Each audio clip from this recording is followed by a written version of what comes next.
Je vous demande d'accueillir, s'il vous plaît, Jérôme Saltet.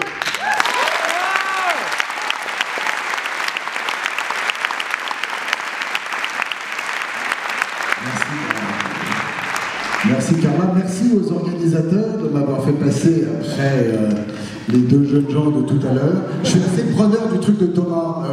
3, 2, 1...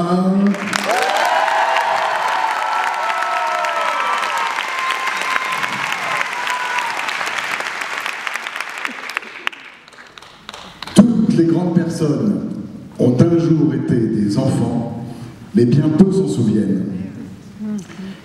Et quand j'ai écouté Anatole, du haut de ses 7 ans tout à l'heure, nous dire ce qu'il fallait faire, j'ai pensé à cette belle phrase de Saint-Exupéry qui nous a tellement encouragés à garder notre cœur d'enfant. Et en effet, c'est ce qu'il faut faire, et Anatole a bien raison, il nous fait mettre le doigt sur la seule chose qui compte. Alors il dit sauver la planète, c'est peut-être sauver l'espèce humaine, mais enfin c'est la même chose, et il dit même aidez-moi à sauver la planète. Et qu'est-ce qu'on peut faire pour l'aider à sauver la planète? Edgar Morin ou Nelson Mandela nous donnent la solution. Edgar Morin, dans un livre qu'il a écrit sur l'éducation qui s'appelle Enseigner à vivre, explique que le monde va mal, qu'il va dans le mur, qu'il faut donc changer le monde, que si on veut changer le monde, il faut changer la manière de le penser, et que pour changer la manière de le penser, il faut changer l'éducation. Et donc, oui, il faut changer l'éducation. C'est d'ailleurs pas la seule raison de sauver le monde. L'éducation, en France notamment, peine à être à la hauteur de sa promesse prioritaire, qui est d'assurer l'égalité des chances. En France, toujours, et dans beaucoup d'endroits, combien de profs, combien d'élèves, combien de parents souffrent de leur école? Et puis on peut aussi se demander si on en fait assez pour préparer les jeunes au monde du XXIe siècle, aux compétences dont ils auront besoin au XXIe siècle. Ces compétences, finalement, c'est tout ce qui va leur permettre de faire très bien ce que les machines feront moins bien qu'eux. Par exemple, résoudre les problèmes de la planète peut-être, par exemple être créatif, par exemple apprendre à apprendre toute la vie, par exemple collaborer. Donc oui, incontestablement, il faut changer l'éducation. Alors la question qui vient ensuite, c'est comment? Bien sûr. Eh bien pas du tout. Enfin, je vous dis ça d'une manière très docte, mais évidemment j'ai commis cette erreur il y a une quinzaine d'années, quand on a lancé Playback dans cette belle mission à but non lucratif qui consistait très modestement à changer l'éducation, justement, et qui est devenue, de façon un peu plus précise, aider l'éducation nationale à changer le collège. Quand donc on s'est lancé dans cette affaire-là, on s'est précipité sur la question « comment ?» Comment organiser le temps, comment organiser les bâtiments, comment faire travailler des profs et des élèves, comment? Et la vraie question, c'est pourquoi faire? Et c'est la question qu'en général on oublie de se poser, bien à tort, parce que c'est pas évident.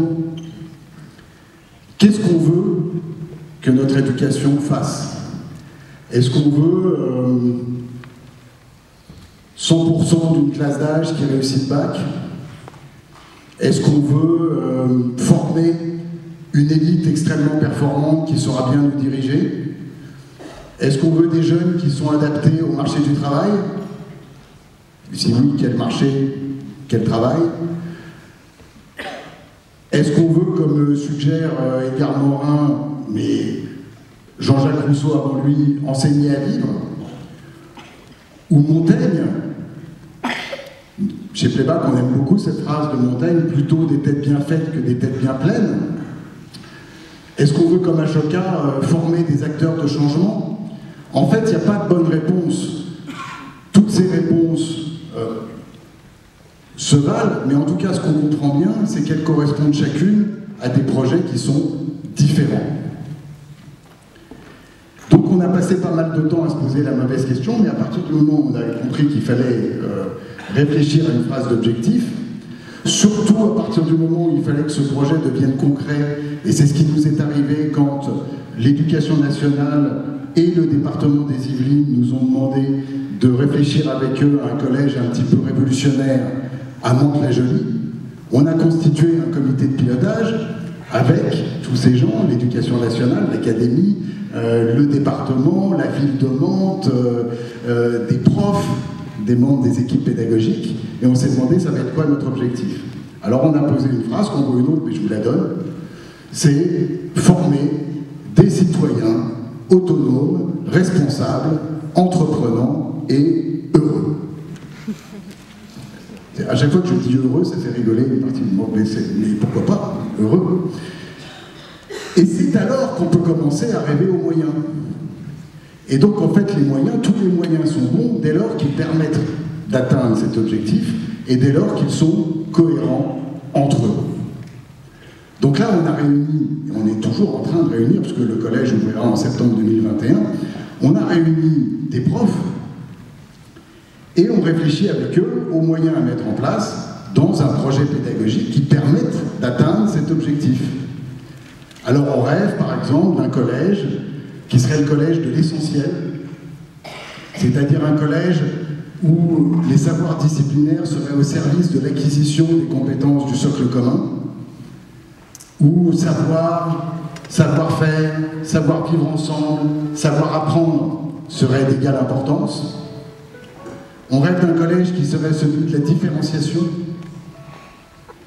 c'est-à-dire en fait qu'on n'aura pas 600 élèves, mais 600 fois un élève, et que pour accompagner chacun des élèves, eh bien, les professeurs, réunis dans une équipe éducative avec tous les adultes de l'établissement, seront justement des spécialistes de l'accompagnement de chaque élève en fonction de qui il est et en fonction de son propre rythme.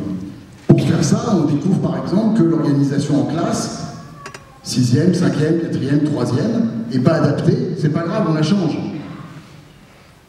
Vous voyez, c'est un moyen, et c'est un moyen qu'on peut changer. On rêve que ce soit le collège du désir d'apprendre. Vous savez, cette flamme du désir d'apprendre, celle que nous avons tous à la naissance, et puis qui malheureusement vacille un petit peu de temps en temps, faiblit, parfois s'éteint au fur et à mesure qu'on avance dans notre parcours scolaire. Eh bien, il faut soit la laisser vivre quand elle existe, soit la ranimer quand elle affaiblit, et pour ça, il faut créer un environnement positif, un environnement où l'exigence et la bienveillance vont de pair, se complètent, l'une étant d'ailleurs la condition de l'autre, un environnement où l'erreur n'est pas diabolisée, où elle est reconnue comme du matériel pour apprendre, un environnement où on peut s'affranchir de la routine des cours d'1 heure pour faire autre chose, pour varier les dispositifs pédagogiques. Alors, on rêvait, mais là on est déjà en train de le faire, d'un collège où le bâtiment, le mobilier, le numérique sont au service du projet pédagogique, et non pas le contraire. Et puis enfin, un collège qui ne soit pas une bulle expérimentale perdue sur son territoire, mais bien le fer de lance d'un territoire apprenant. Et cette aventure de Mantes ville apprenante, c'est aussi ce que vit en ce moment la métropole de Lyon, qui veut devenir une métropole apprenante, elle aussi d'ailleurs, avec en son cœur un projet de collège très innovant. Alors ce projet, ça n'est pas un rêve. Vous voyez, est-ce que les hommes d'action sont des rêveurs? Il faut rêver, mais ce projet n'est pas un rêve.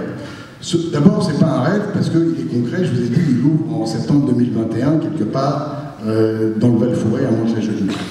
Ce n'est pas un rêve parce que c'est très difficile. Rien ne se fait en claquant dans les doigts. Alors bien sûr, ce projet, il a ses joies, mais il a aussi ses déceptions, ses coups d'arrêt, ses coups de frein, ses incertitudes.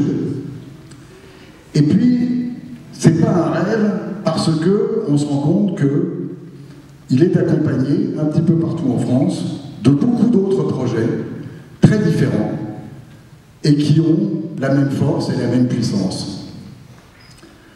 Certains d'ailleurs que nous accompagnons aussi, d'autres non. Des très beaux projets d'école du socle dans l'Académie de Dijon, un beau projet de collège du côté de Besançon, des très beaux collèges aussi à Sartrouville ou une cité scolaire dans les Yvelines. Et donc on voit bien qu'il y a un moment particulier, Thomas en parlait tout à l'heure, un moment où en matière d'éducation, les acteurs de changement se retrouvent. Et finalement, c'est ce qui rassemble tous ces projets, c'est qu'ils sont portés par des gens formidables. Alors je ne parle pas du nôtre, mais je me rends compte en même temps que je dis. Bon, ils sont portés par des gens formidables, et en fait c'est ce qui m'a frappé, et c'est ce qui frappe quand on s'intéresse à changer l'éducation, c'est la quantité de gens extraordinaires qu'on croise. D'ailleurs, il suffit que vous vous regardiez, alors là vous êtes plongé dans le noir, donc, et moi-même je ne vous vois pas, mais si vous vous regardez les uns les autres, vous allez regarder votre voisin, votre voisine, et vous allez trouver que votre voisine est formidable. Et si c'est un voisin, eh ben, il est formidable aussi. Et, alors je le répète, je ne les vois pas, mais je les ai vus tout à l'heure. Il y a beaucoup de gens dans cette salle que je connais. L'équipe d'Ashoka, elle est là, l'équipe d'Ashoka. Alors j'ai dit, voilà, que des gens absolument formidables. Les gens du collectif de l'école pour demain, ils sont là. Il y en a partout. J'ai croisé Fanny de l'Upschool 21, elle est là, peut-être pas toute seule, voilà, exactement. Lionel de Besançon aussi qui est là. Bon. Lionel qui me disait, c'est formidable l'énergie qu'il y a chez ces gens qui veulent s'engager. Et en fait, au fond, je crois que c'est ça qui est le trait commun de tous ces gens formidables. C'est vouloir s'engager et finalement, à l'intérieur de ce que j'appelle la posture de la contribution positive. Qu'est-ce que c'est que la contribution positive? C'est d'abord l'idée d'agir avec le système et non pas contre. Si on veut changer, il faut changer de l'intérieur avec les acteurs qui, quotidiennement, travaillent sur l'éducation. La deuxième idée, c'est d'agir ici et maintenant, sans chouiner, pleurer, engueuler, sans esprit de polémique, sans esprit de chapelle, ce qui est très souvent des choses qui nous bloquent en matière d'éducation. C'est agir avec un esprit de partage et pas de concurrence. Et finalement, cet esprit de contribution positive, c'est ce qui fait qu'on n'est pas seul quand on veut changer l'éducation. Et c'est cette bonne nouvelle-là que je voulais partager avec vous ce soir. Oui, il faut changer l'éducation. Oui, c'est possible. Et oui, on va le faire ensemble. Merci beaucoup.